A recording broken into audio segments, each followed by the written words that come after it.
Welcome to Facts TV News, where everything is true. Man charged with mother's murder after she died from blow to head. Detectives from St. Anne Police Division have arrested and charged a 25-year-old man with murder after he was accused of using a stone to hit his mother on her head. The 60-year-old woman, Glascora Campbell, was taken to hospital where she later succumbed to her injuries. Police said the man, Daniel Campbell, of Benin District, St. Anne, has since been charged. Reports from the St. Anne's Bay Police are that about 9 p.m. on Wednesday, July 28, Campbell and her son had an altercation, during which he was accused of using a stone to hit her on the head. The police were alerted, and the mother was taken to hospital, where she succumbed on Monday, August 2nd. On Friday, September 10, a postmortem examination was conducted on the body of the now deceased woman, which confirmed the cause of death. Then Campbell was formally charged with the offense. His court date has not been finalized by the police. St. James man wanted for questioning in fatal gun attack on Jamaican family in U.S. The Orange County Sheriff's Office in Florida, United States, has listed a man, reportedly from Jamaica, as a person of interest in the murder of a Jamaican woman and the attempted murder of her boyfriend. John Dwayne Griffiths, 21, who is said to be from Gulf in St. James, is being listed as a person of interest in the murder of 20-year-old Masania Malcolm.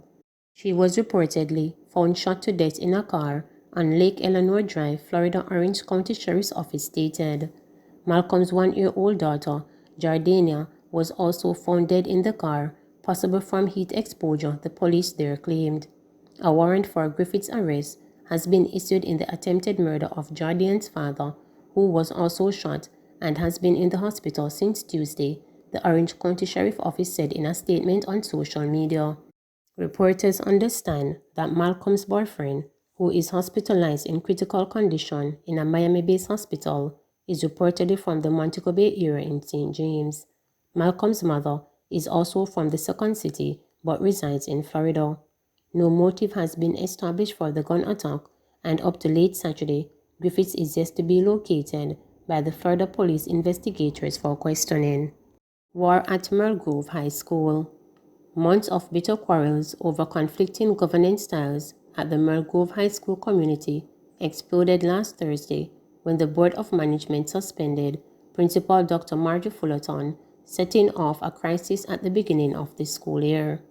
Battle lines were firmly drawn last night as Merle Grove past students from the New York and Canadian chapters of their association joined their Jamaican counterparts and parents of current students in demanding the suspension be immediately rescinded.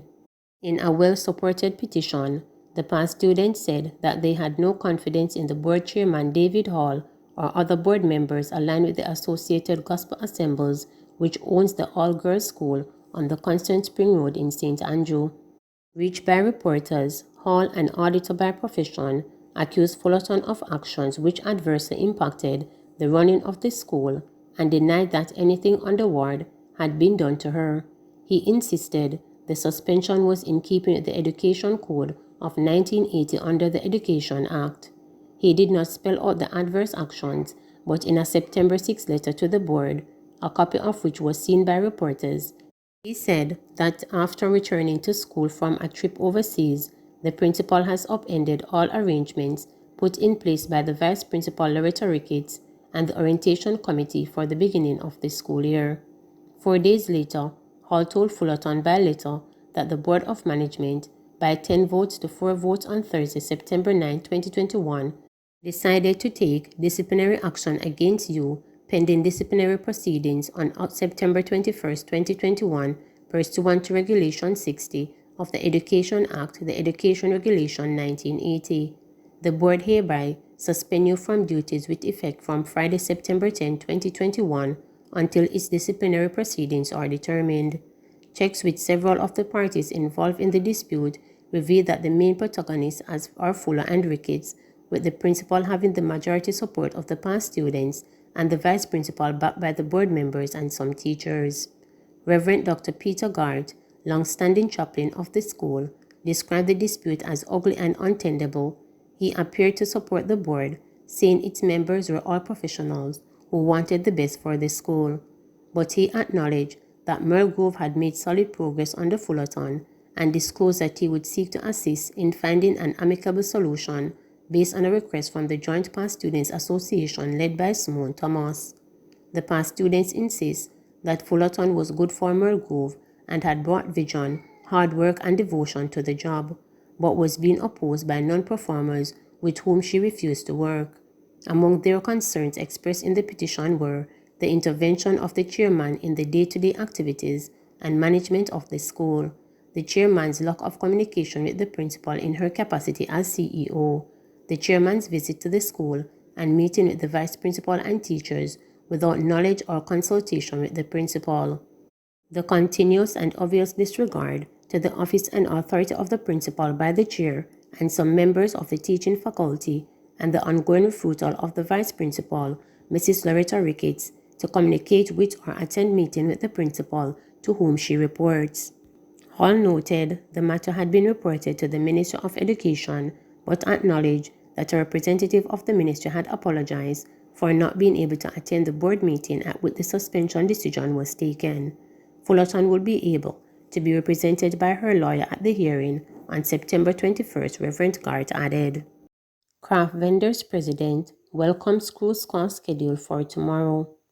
President of the Ocho Rios Craft Council, Devon Mitchell, yesterday welcomed news of the arrival of the Carnival Sunrise cruise ship set to dock in Ocho Rios tomorrow, explaining that he was happy and the craft vendors were anticipating accommodating the visitors. I'm looking forward to the arrival of the cruise ship. Arrangements have been put in place to facilitate persons who operate in the Resilience Corridor. As a representative of the crafts market, we are anticipating accommodating those visitors the same as the other 2 times when the ships came in during the closing down since COVID-19, Mitchell said. Mitchell added that in light of Monday being a no-movement day, the cruise ship call is a well-needed visit to help shoulder the economic blow brought on by the pandemic. Some people might have mixed feeling about it and think within themselves that it is a blatant double standard of the government, but at the same time, people have to understand that people have been suffering for the past 18 months. And while we are trying to curb the whole COVID situation that we are facing here in Jamaica, we have to still think about the lives and livelihood of people. If there is a vessel that's coming in to try to do something for the people, I think it should be anticipated and accommodated without any form of mixed feelings, he said. Mitchell added that he only has one request, that there be a level playing field. Ocho Rios is comprised of 8 craft markets, but 5 of them have been active. I only want to know that when the ship comes, there is a level playing field where those people operating in the market can get some of the business. I know of one craft market. It's 2 times now we have ships coming, and that market has been somewhat exempted from the opportunity, and that is the Ocho Rios craft market. I have spoken to the powers that be to make sure that when the ship comes on Monday, they can be part of the operation, he said. For others who might not get to benefit from this opportunity, Mitchell asks that they not view it as blatant disrespect from the government or as double standard, as everyone is facing the crisis and we have to be our brother's keepers. Meanwhile, Minister of Tourism Edmond Bartlett, in a press release, outlined that this will be the 3rd cruise ship arrival following the reopening of the cruise tourism in August 2021. He said the schedule for the cruise season had been agreed with Carnival Cruise Line prior to the imposition of the no-movement days under the Disaster Risk Management Act. The 2 previous crew arrivals in August were successful, and all the required protocols that had been agreed on with the cruise line were very strictly observed and monitored, he added. Minister Bartlett explained that the protocols and strict monitoring will remain in place for this and subsequent cruise ship calls. Arriving cruise visitors are permitted to visit only establishments within the resilience corridors that are certified by the Tourism Product Development Company and are permitted to travel only on transportation licensed under the Tourism Board Act. Carnival Sunrise has to meet strict measures governing the restart of cruise shipping, requiring approximately 95% of passengers and crew to be fully vaccinated and for all passengers to provide evidence of negative results from a COVID-19 test taken within 72 hours of sailing. In case of unvaccinated passengers, such as children, a PCR test is mandated, and all passengers are also screened and tested antigen on disembarkation, Minister Bartlett underscored. He also emphasized that the port of call has met protocols laid down by the Ministry of Health and Wellness and the cruise companies, with TPDCO also monitoring conformity to the rules. The Cabinet made a decision to facilitate the cruise arrival on a no-movement day to honor our agreement with Carnival Cruise Line. We are confident that the robust protocol and controls that have been put in place are sufficient to keep both our population and the arriving passengers safe, Bartlett added. In our quest to protect lives and livelihood, the government seeks to maintain Jamaica's position as the premier cruise destination in the region while working closely with our cruise partners to maintain the highest standards of safety, he said. Health Ministry declares it is difficult to determine oxygen shortage deaths.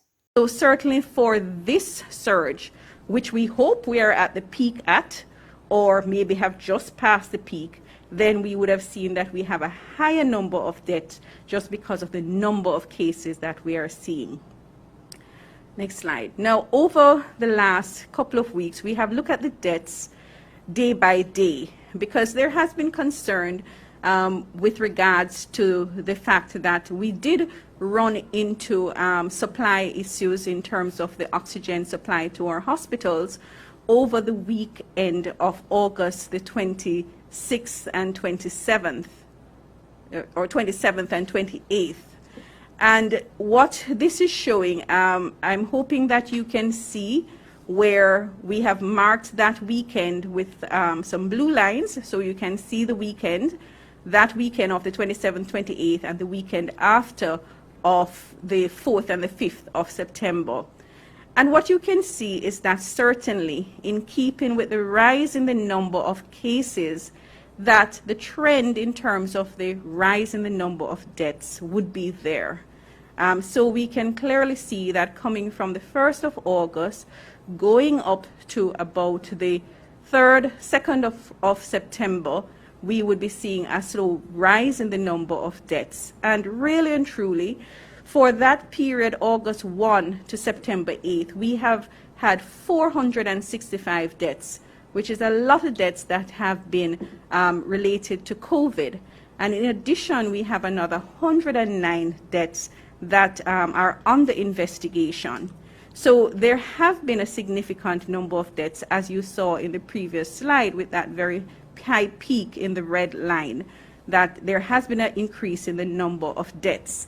So the general trend is that over this period, the numbers have increased, as we would expect with the increase in the number of cases. Now, we continue to collect the information from all the hospitals so that all the deaths can be investigated and we can classify and see if there is any associated factor related to the deaths.